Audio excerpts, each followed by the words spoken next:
에스겔서에서 하나님께서 에스겔에게 통하여 말씀하셨던 여러 심판에 대한 메시지, 경고에 대한 메시지와 그 사이사이에 숨겨주셨던 하나님의 계획, 회복에 대한 말씀과 약속, 그것이 기가 막히게 섞여 있어서 엄청난 어려움과 고난이 있다. 그런데 하나님께서 그 가운데 너희들 기억하고 계신다. 이렇게 말씀을 해주시다가 37장에서 하나님께서 그럼에도 불구하고 이런 피해와 어려움과 죄로 인하여 마른 뼈같이 된 사람들을 살리시겠다. 그리고 우리가 40장서부터 이 성전에 대한 환상이 쭉 나오게 되는데, 하나님께서 이스라엘 사람들에게 약속하신 완전한 회복과 완전한 은혜에 대해서 고백하시는 것이라 그렇게 붙잡게 되었습니다.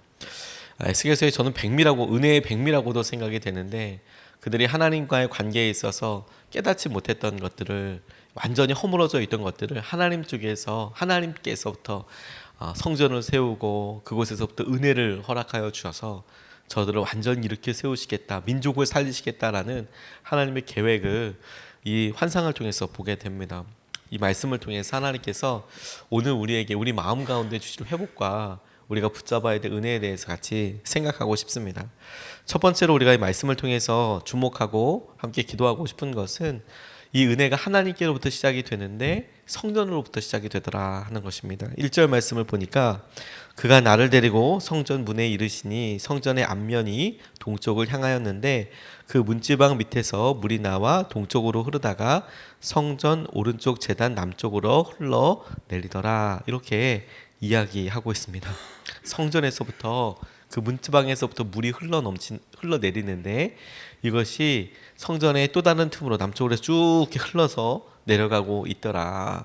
그 모습이 나중에 묘사하고 있는 능히 건널 수 없는 강의 모습과 비교한다면, 그것이 차츰차츰 깊어졌던 것을 생각한다면, 지금 이 문지방에서 나오는 이 물의 모습을 시냇물처럼 혹은 약수물처럼 졸졸졸졸 흘러나오는 그런 모습처럼 떠올려 볼 수가 있을 텐데, 상대적으로 그럼에도 불구하고 그 처음의 출발점이 성전으로부터 흘러나오는 물이더라. 우리가 죄에 대해서, 그리고 그 죄의 결과에 대해서 묵상하면 너무도 비참하고 무섭습니다. 이스라엘 백성들이 지금 겪고 있는 여러 일들이 죄에 대한 결과라고 하나님께서 말씀하고 계십니다. 그들이 우상 숭배를 하고 하나님을 신뢰하지 못하고 했던 일들에 대하여 그들이 여러 차례 경고와 돌아오라 수차례 말씀하셨던 것에 대해서 반응하지 못했던 것이 죄 때문이기도 했고, 그리고 그 죄에 대한 결과로 인하여서 그들이 책임졌던 것이 하나님께서 말씀하신 대로 나라가 깨지고 포로로 잡혀가게 되고 상상할 수 없었던 그런 일들을 겪게 되었던 것을 봅니다. 이게 다 죄의 결과구나 라고 생각한다면, 죄가 이렇게 무서운 거구나, 그걸 가장 아주 뼈저리게 깨닫고 있는 사람은 이스라엘 백성들이라 라는 생각이 들었습니다. 그런데 그럼에도 우리가 생각해야 될 것이, 하나님께서 이렇게까지 이스라엘 백성들을 힘들게 하고 고난을 허락하시나, 이렇게 질문해야 될 것이 아니라, 이미 진작에 그렇게 몇 번이라도 자들의 삶에 있어야 될 불행과 어려움과 낙담들이 있었을 텐데, 하나님께서 그들에게 주셨던 언약과 은혜를 통하여서 지금까지 참아오시고 견디게 하시고 그냥 그렇게 붙잡고 계시던 그 은혜의 장막이 훅 거치고 나니까 일어나게 된 당연한 결과들이라는 것이죠. 세상에는 은혜가 없습니다. 하나님께서 은혜로 덮고 계시다가 어느 날 그 은혜가 접히고 나니까 하나님이 나를 버리셨다라고 이야기하지만, 그동안 하나님께서 보호하고 주고 계시다가 네가 정말 그렇게 소원하는 것처럼 그래? 하나님께서 그 은혜의 장막을 벗고 나니까 삶이 곤고하고 힘들어지는 것을 보게 돼요. 청년들 가만히 이렇게 보다가, 청년들 가운데 가끔 가다가 독립하고 싶다고 이야기하는 청년들을 참 많이 봐요. 그래서 그래, 너한테 그게 경험이 될 수도 있겠다 이런 생각을 해주기도 하고, 그러면 나름 정말 준비를 잘하는 그런 청년들도 있고 그렇지 않은 청년들도 있습니다. 그래서 자기 힘으로 살겠다고 어느 정도 독립에 대해서 생각을 하고 준비를 좀 잘하고, 그런 사람들은 뭐 신통방통하게 또 어떤 자기 사람들 나름 경제를 꾸며 갑니다. 그런데 이제 부모님한테 돈을 타서 주로 살려고 하면 그렇게 힘들죠, 오히려 더. 그런데 그렇지 않고 준비를 안 하고 이제 독립을 하게 되면 진짜 어려운 곤고한 시기를 겪게 됩니다. 처음에는 누가 나오는 시간, 뭐 들어가는 시간 이런 거 관리 안 하고 자기 마음대로 할 수 있어서 좋을 것 같지만 정말 힘들게 되죠. 제 사촌 중에서 한 명이 지방에 있는 대학을 다니게 됐는데 본의 아니게 이제 집에서 떨어져 살게 됐습니다. 멀리 떨어져 있다 보니까 이제 집을 앞에다가 얻어줬는데 저희 고모님이 가셔서 이제 깜짝 놀라신 거예요. 전화를 할 때야 잘 지내냐, 잘 지내요. 뭐 밥은 먹고 다니냐, 먹고 다녀요. 뭐 계속 이렇게 있다가 그래 엄마가 한번 갈게. 그리고 딱 갔는데 가자마자 너무 놀란 것이 발 디딜 틈이 없는 거예요. 사발면, 과자, 옷 그대로 그러니까 홈을 벗어놓듯이 이렇게 홀랑 딱 벗어놓고 이런 커플들이 몇 세트가 이렇게 있는 거죠. 그리고 이제 뭐 침대라는 것도 없고 뭐 거의 뭐 이게 난리가 나 있는 상태인 거죠. 그게 그냥 일상적인 모습인데 어머니가 갑자기 이제 급습해서 청소해 주려고 갔다가 기함을 하고 야, 너 이게 지금 정상적이냐라고 생각될 정도로. 그런데 그 청년들도 얘기를 해보면 처음에는 편해요. 그런데 그렇게 정성을 다해서 빨래해주고 밥 먹여주고 또 밥 먹으라고 그렇게 타박해주고 그런 사람 없으니까 편할 것 같지만 이거 은혜가 확 사라지고 나면 밥 굶고 다니죠. 빨래 밀려 다니죠. 그리고 뭐 아무튼 다 어렵게 됩니다. 거기다가 경제적으로까지 어려우면 정말 어려운 삶을 살게 되거든요. 준비가 안 되고 그렇게 되면 너무 어렵습니다. 은혜에 대해서 생각을 해보게 돼요. 그렇게 소망하고 그렇게 하고 싶다고 해서 진짜로 독립하고 나면 그러면 좋냐? 하나도 좋지가 않습니다. 더 힘들죠. 진짜 자기가 다 해야 하니까. 하나님께서 우상 숭배를 그렇게 하고 그래. 그게 좋을 것 같냐? 진짜 그렇게 믿고 네 힘으로 살면 좋을 것 같냐? 그래, 네 힘을 의지해서 살면 좋을 것 같냐? 그럼 살아봐라. 은혜가 확 떠나고 나니까 이스라엘 백성들이 공고하고 비참한 삶을 지금 살고 있는 거예요. 근데 이 죄의 가장 큰 결과 중에 하나가 뭐냐면 회복할 수 있는 기준도 흔들어 버린다는 겁니다. 어떻게 회복해야 될지도 몰라요. 어떻게 어디서부터 붙잡아야 될지도 모릅니다. 에스겔서에서 계속해서 하나님께서 경고하시고 보여주시고 하실 때 이스라엘 백성으로부터는 다시 시작할 수 있는 방법이 없다라는 거예요. 왜? 자기들이 이미 우상 숭배도 했고 하나님에 대해서 말은 고백해 왔는데 마음으로 믿지 않았던 시기가 너무도 오래됐고 그러다 보니까 어떻게 붙잡아야 될지도 몰라요. 근데 하나님이 이 환상을 통하여서 하나님이 분명한 기준을 회복의 기준과 시작점을 딱 찍어서 보여주고 계시는 거예요. 이스라엘 백성과 민족들이 회복되게 될 처음의 시점은 성전으로부터 시작되게 될 것이다. 그리고 그 성전에서부터 흘러넘치는 물이 우리 에스겔서 47장을 쭉 읽어보면 그 물이 닿는 곳마다 사람들이 약재로가 되고 뭐 식물들이 살고 그런 은혜를 보게 될 것이다. 그 시작이 성전에서부터 시작되게 될 것이다. 그 처음의 출발을 말씀하고 계시는 것이죠. 영어에 기대라는 단어가 expectation이라는 단어를 쓰는데 가만히 쪼개보면 기대라는 것이 바깥에서부터 오는 거거든요. 근데 expectation이 x가 바깥으로부터 이런 뜻이고 spect라는 단어가 라틴어의 specto라는 단어 보다라는 뜻이에요. 그래서 내가 바깥으로부터 올 것에 대해서 이렇게 바라보는 거. 지금 여기서는 해결할 수 있는 방법이 없고 바깥으로부터 올 무언가를 기대하는 것. 그게 기대입니다. expectation입니다. 구원이 딱 그래요. 우리 안에서 뭔가 이룰 수가 없어요. 하나님께로부터 오는 은혜, 성전으로부터 오는 은혜, 하나님이 그것으로 우리를 살리게 하신다 이렇게 말씀하고 계시는 것이죠. 특별히 하나님께서 우리에게 이 말씀과 이 생각에 대해서 이야기하실 때 하나님이 부어주시는 은혜 그리고 하나님의 말씀에서부터 오는 그것을 묵상하면서 함께 나아가게 되기를 기대합니다.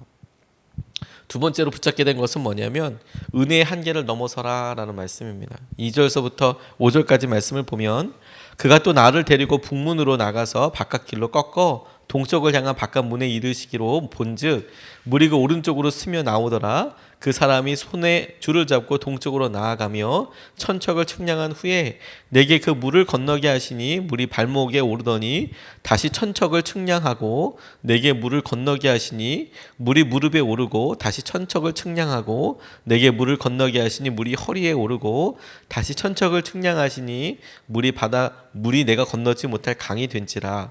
그 물이 가득하여 헤엄칠 만한 물이요 사람이 능히 건너지 못할 강이더라. 이렇게 말씀하고 계세요. 저는 이 말씀을 하나님께서 흘러넘쳐서 건너지 못할 만큼의 강의 역사를 일으키시는 것과 함께 동시에 물이 깊은 곳에서 높은 곳에서 낮은 곳으로 흐르게 되는 것에 대해서 떠올려 보게 됐습니다. 아, 은혜가 낮은 곳으로 임하게 되겠구나.